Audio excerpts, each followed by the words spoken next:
Hello दोस्तों, आप सभी का स्वागत है आपके अपने YouTube channel AKR education point पे। चलिए आज बढ़ते हैं अपने क्लास 8 के 6 चैप्टर में प्रश्नावली 6.1 को लेकर के। इसमें पहला प्रश्न देखते हैं अपना। क्या कह रहा है हमारा पहला प्रश्न? निम्नलिखित संख्याओं के वर्गों के इकाई के अंक अंक क्या होंगे।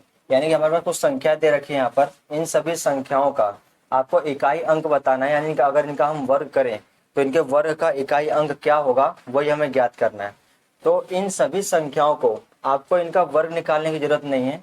आप क्या करें सिर्फ इसमें कि जो भी हमारी संख्या लिखी हुई है उसके पहले मतलब इकाई अंक का ही आप वर्ग कर लें और उसी का वर्ग करके आप बता सकते हैं कि संख्या का इकाई अंक क्या होगा। जैसे कि देखिए पहला प्रश्न आपको दिया गया यहाँ पर क्या कि 81 दे रखा है। 81 में आपका इकाई अंक क्या है, इसमें एक हैगा। अगर हम एक का वर्ग निकालते हैं तो हमारा आंसर क्या आता है, एक ही आता है। तो अगर आपसे पूछा जाए कि 81 का इकाई अंक क्या होगा इसके वर्ग का, तो आपका आंसर क्या हो जाएगा, एक हो जाएगा।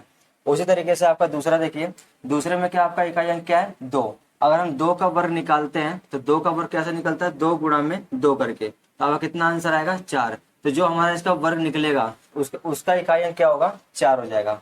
वैसे ही तीसरा देखिए, तीसरा क्या है आपका नौ। अगर नौ का हम वर्ग निकालते हैं तो नौ गुणा में नौ करेंगे तो नौ में कितना होता है आपका 81, और 81 में इकाई अंक क्या है आपका, एक। तो इस क्वेश्चन का आंसर आपका क्या हो जाएगा, इकाई अंक इसका एक हो जाएगा। ऐसे ही चौथा देखिए, चौथे में क्या आपका तीन। तीन को तीन से गुणा करेंगे तो आंसर कितना आएगा, नौ। तो वर्ग का इकाई अंक भी हमारा क्या हो जाएगा, नौ।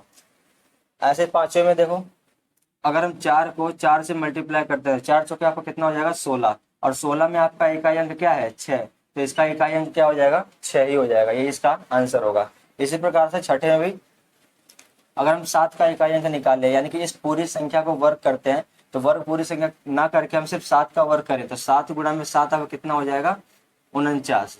और 49 में आपका इकाई अंक क्या है, नौ। इस क्वेश्चन का आंसर भी आपका क्या हो जाएगा, नौ। वैसे देखिए इसका आठ को आठ से मल्टीप्लाई करता है तो आपका आंसर कितना आता है, 64। और 64 में इकाई अंक आपका क्या है, चार। तो इस पूरी संख्या का अगर वर्ग करके हम इकाई अंक निकालेंगे तो उसका इकाई अंक भी क्या होगा, चार ही होगा।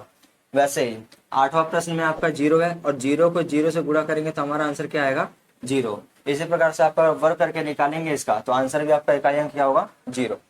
नौवां प्रश्न देखिए, इसका 9 पॉइंट आपका 6 लिखा है, तो 6 को अगर हम 6 से मल्टीप्लाई करते हैं तो हमारा आंसर आता है 36। और 36 में आपका इकाई अंक क्या है, 6। तो इस पूरे संख्या का अगर हम वर्ग करके निकालेंगे तो इसका भी इकाई अंक क्या निकलेगा, 6 ही होगा। वैसे ही 5 है, तो 5 को 5 से मल्टीप्लाई करेंगे तो आंसर आता है हमारा क्या, 25। और 25 में इकाई अंक क्या है, 5। इस पूरी संख्या का वर्ग करने के बाद में जो आंसर आएगा वो आपका क्या होगा, इकाई अंक उसका 5 ही होगा। तो उम्मीद करता हूँ पहला प्रश्न समझ में आएगा। चलिए बढ़ते हैं अपने दूसरे प्रश्न पे। देखिए दोस्तों, हमारा दूसरा प्रश्न हमसे क्या कहता है कि निम्नलिखित संख्याएं स्पष्ट रूप से पूर्ण वर्ग संख्याएं नहीं है, इसका कारण दीजिए। यानी कि यहाँ पे जितनी भी संख्याएं लिखी हुई हैं ये आपका क्या, पूर्ण वर्ग नहीं है, यानी कि किसी के भी वर्ग नहीं है। तो इसका हमें क्या कहा, हमें क्या इसका कारण देना। तो कारण किस प्रकार से, देखिए हमारी जो पूर्ण संख्याएं होती हैं यानी पूर्ण वर्ग संख्याएं वो होती हैं कौन कौन सी। देखिए एक चीज यहाँ पे नोट में लिख लीजिए कि पूर्ण वर्ग संख्याएं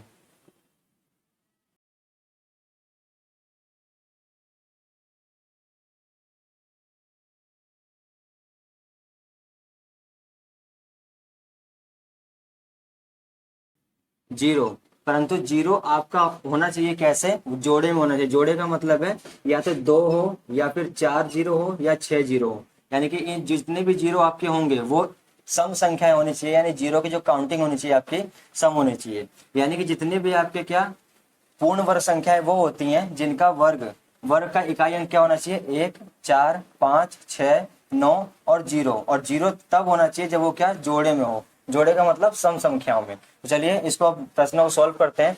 तो देखिए आपका यहाँ पे जितने भी यहाँ पे पूर्ण वर्ग संख्याओं के इकाई अंक लिखे हैं तो आप देखेंगे इसमें किसी भी संख्याओं में यानी इन सभी संख्याओं का इकाई अंक आप देखेंगे ध्यान से तो किसी का भी आपका इनमें से कोई भी संख्या नहीं है। परंतु आप पांचवें में और सातवें में और आठवें में आप देखेंगे क्या जीरो आ रहा है, परंतु जीरो आपका देखिए इसमें क्या कितनी जीरो आएंगे आपके, तीन जीरो। ये जोड़े में नहीं है, इसकी वजह से ही आपका पूर्ण वर्ग नहीं होगा। इसमें भी आपके तीन जीरो है, अगर चार जीरो होती तो ये पूर्ण वर्ग हो जाती, परंतु इसमें भी क्या है, तीन जीरो है। वैसे ही 50 यहाँ पे लास्ट में क्या आपका एक ही जीरो है, तो इस प्रकार इसीलिए यहाँ पे क्या हो जाएंगे, ये भी पूर्ण वर्ग नहीं होंगी। तो हमें कारण क्या देना है, सभी प्रश्नों को आप देखेंगे, सभी का अगर इकाई अंक आप देखेंगे, सबका क्या है, इनमें से एक भी संख्याएं नहीं मिलती हैं इसमें। तो आप सबकी स्टेटमेंट क्या लिखेंगे कि अगर आप पहला सॉल्व करते हैं, पहले में क्या लिखेंगे, यह संख्या पूर्ण वर्ग संख्या नहीं है, क्योंकि इसका इकाई अंक इनमें से, मतलब इसमें से कोई भी संख्या नहीं है, तो ये आपकी संख्या पूर्ण वर्ग संख्या नहीं होगी। वैसे ही दूसरे में भी यही स्टेटमेंट आपको लिखनी है, ये संख्या भी आपकी पूर्ण वर्ग संख्या नहीं है, क्योंकि इस संख्या का इकाई अंक 1, 4, 5, 6, 9 और 0 में से नहीं है, इसकी वजह से आपका क्या हो जाएगा, ये पूर्ण वर्ग संख्या नहीं होगी।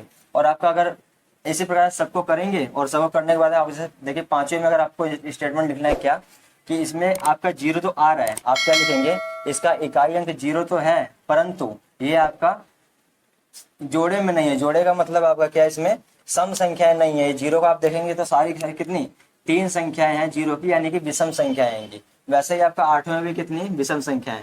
तो आप सभी प्रश्नों को सॉल्व करेंगे, सभी प्रश्नों को सॉल्व करने से पहले आपको यही स्टेटमेंट लिखनी है क्या, कि सब ये संख्याएं पूर्ण वर्ग संख्याएं नहीं है, क्योंकि इनका इकाई अंक 1, 4, 5, 6, 9 और 0 में से इनका कोई भी संख्या इनका इकाई अंक नहीं है। इसीलिए आपका क्या, सबका आंसर सेम ही यही हो जाएगा। तो उम्मीद करता हूं आपको दूसरा भी समझ में आया होगा। चलिए बढ़ते हैं अपने तीसरे प्रश्न पे।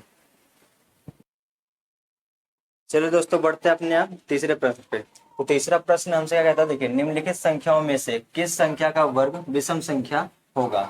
तो विषम संख्या क्या होती है, सम संख्या क्या होती है, पहले ही जान लीजिए। देखिए सम संख्या क्या होती है, वह संख्या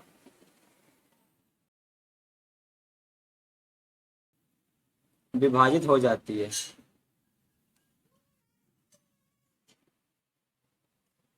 यानी कि वह संख्या जो 2 से पूर्णतः विभाजित हो जाए वही आपकी क्या कहलाती है, सम संख्या। और विषम इसी का अपोजिट होती है। विषम वो होती है जो 2 से पूरी तरह भाग ना हो, तो वो आपकी क्या होती है, विषम संख्या।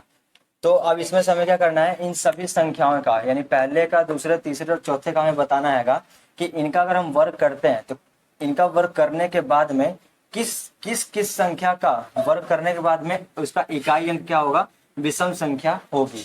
यानी कि इसका वर्ग करने का विषम संख्या प्राप्त होगी, तो किस किस का।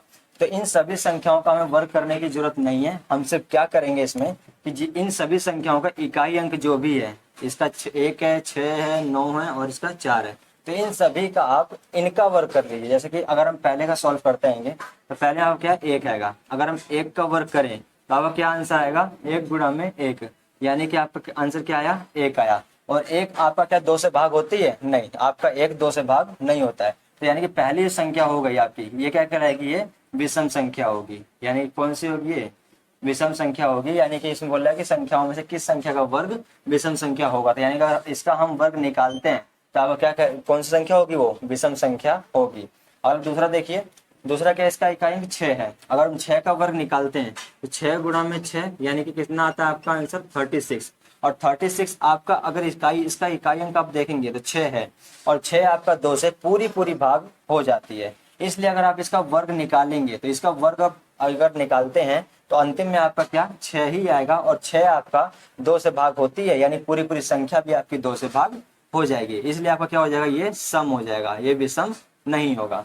वैसे तीसरा देखिए, तीसरा आपका क्या है, 9 है। अगर हम 9 का वर्ग निकालते हैं तो 9 में आपका कितना होता है, 81, और 81 में आपका इकाई अंक क्या है, 1 है। और यानी कि अगर हम इस पूरी संख्या का वर्ग निकालते हैं तो अंतिम में हमारा क्या 1 ही आएगा, और 1 आपका 2 से भाग होता नहीं है, इसलिए आपका क्या हो जाएगा, ये संख्या विषम संख्या हो जाएगी। यानी पहला आपका विषम हुआ और तीसरा विषम हुआ, दूसरा आपका क्या है, सम है। वैसे देखिए चौथा प्रश्न, चौथा आपका क्या है, 4 आएगा इसके इकाई अंक। अगर हम 4 को 4 से मल्टीप्लाई करते हैं तो हमारा आंसर कितना आता है, 16, और 16 में आपका इकाई अंक क्या है, 6।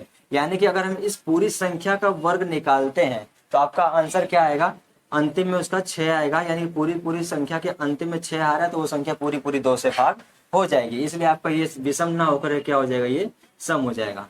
तो आपका इसमें से पूछा गया कि निम्नलिखित में से कौन कौन सी संख्या है, क्या किसका वर्ग विषम संख्या होगी। तो आप लिख देंगे कि पहले का आपका इसका आंसर क्या हो जाएगा, कौन कौन सी संख्या का वर्ग विषम संख्या होगी। तो देखिए पहले का और तीसरे का, यही आपका क्या हो जाएगा, दोनों का आंसर हो जाएगा। तो उम्मीद करता हूँ आपको तीसरा प्रश्न भी समझ में आएगा। इस क्लास को रखते हैं यहीं तक ही, आगे के प्रश्न जानेंगे हम नेक्स्ट क्लास में। धन्यवाद।